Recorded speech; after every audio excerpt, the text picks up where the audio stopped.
So I have a thought experiment for you to do. So this requires our imagination, and so it's helpful if you close your eyes and picture about getting ready for a journey, a long journey, a journey that you don't even know all the destinations you're going to go to. And you need to bring things along, but only the most important. And you don't know if you're going to come back, so you want to bring everything that is important to you.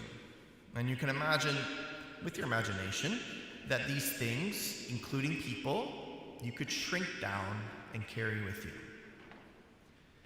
Who are you bringing? What are you bringing? Is it close family? Is it certain things that symbolize important things in your life? Whether that be from work or some of your extracurricular activities, your hobbies, your interests outside of work. What would you take for this long journey that you didn't know if you're going to be back for? What would you leave behind? What could you say, I could probably live without that. Or not, I wouldn't have it as much. Imagine your phone. Are you taking that? Or if you're taking your phone, what about your phone are you keeping?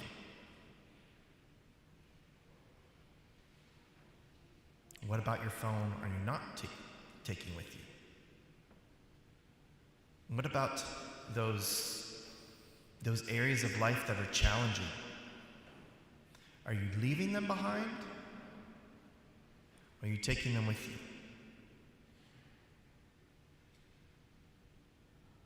Jesus said, "For where your treasure is, there also your heart will be." You can open your eyes now to imagine all of those things, including people that are important, that are priorities in life. It's necessary to reevaluate that from time to time.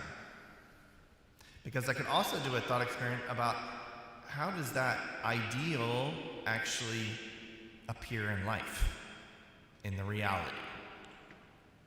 How much time am I spending with these people or doing these things that I want to take with me or that I actually want to leave behind? And what Jesus wants us to reconsider is, where is our treasure? What is it that we actually are taking with us all the time? In the journey of life, day after day, where we're spending our energy, our money, our time, our talents. Where are we putting forth our effort? Saying, this I have to do today. This has to be a part of my life. This is worth investing in. These relationships I want to cultivate, and these others, not so much. These are the things that build me up. These are the things, and these are the relationships where I get to build others up. These are the things that God is calling me to live, and these other things are not. We have to make that kind of separation from time to time. And we can't just, sit on our laurels and say, well, I've already thought about that. I've already made my choice in life about this, my career, or I've, made this choice about this relationship, and it's smooth sailing ever after. Of course not. Of course, there's going to be bumps in the road. There's going to be times of discernment, of deciding what do I need to reevaluate? Where is my treasure? What am I not getting right? And how can I change that? And we can say, and we can delude ourselves into thinking, well, I've got more time to do that. And Jesus reminds us, you don't know when the master is coming. He can be like a thief in the night. And that thief may not take away everything. It may not be the actual second coming of Jesus, but it could be other things that are robbed from us And then what do? And then we are really shaken up. And we're forced to evaluate. We're forced to look at those relationships and those things and that energy and time that I've spent with this or that. But we don't have to wait till then. We don't have to wait for the thief to shake us up. We can do it today. We can do it any day. And why not today? Why push it off till tomorrow that we're not guaranteed?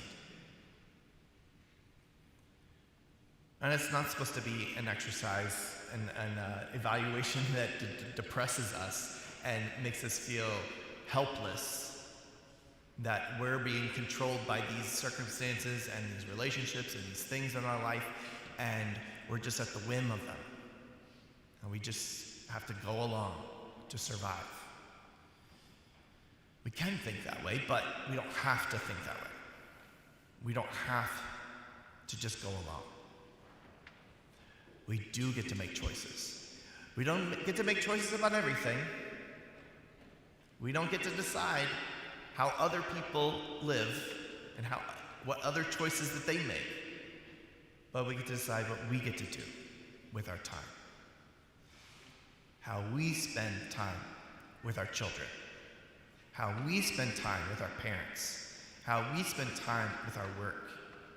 How we spend time with our leisure. There is something of our life that we have in control. And we need to activate that. And not think that I'm helpless to the circumstances and everybody else's choices. Because then, I just kind of live for the moment. And I just go along. Like Jesus is mentioning about, begins to beat the men servants and the maid servants to eat and drink and get drunk and just live in the moment.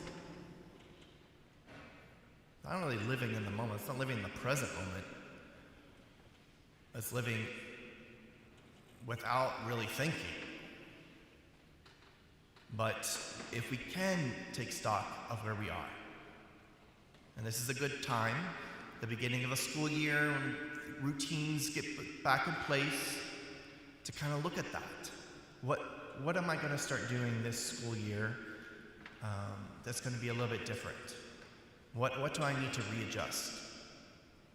Is it coming here? Is it spending time in a screen-free dinner table? Is it I'm going to spend time on my health so that I can be the best and available person to other people in my life? What am I going to do in order to really invest in my treasure, in the things of my treasure, the things that I'm going to carry with me through the journey of life? And I don't know where it's going to end. I don't know where it's going to end. But I know I'm on it. And I'm going to live it to the fullest.